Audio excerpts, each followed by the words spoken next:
Tom Thumb. Long, long ago, there lived a poor woodman with his wife in a small cottage.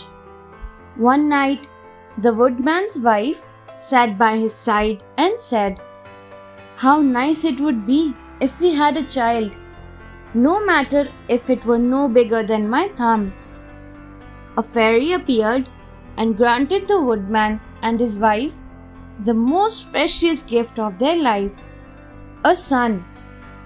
They both were very happy and named him Tom Thumb. One day, the mother was making a batter pudding. Tom was standing near the bowl. Tom's mother was looking at him lovingly. Suddenly, Tom slipped into the pudding bowl.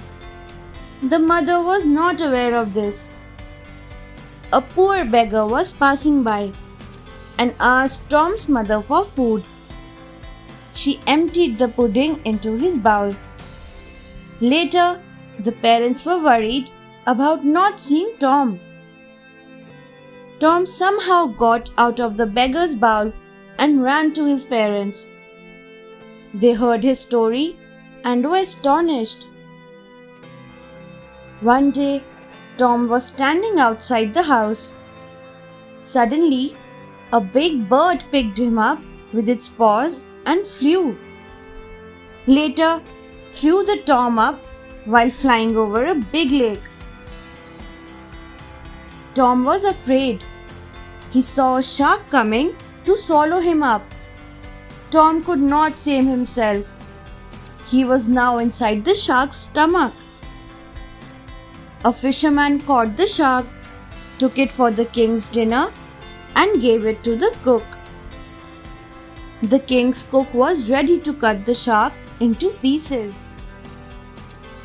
As the cook cut the shark into two, he was astonished to see Tom came out from the stomach.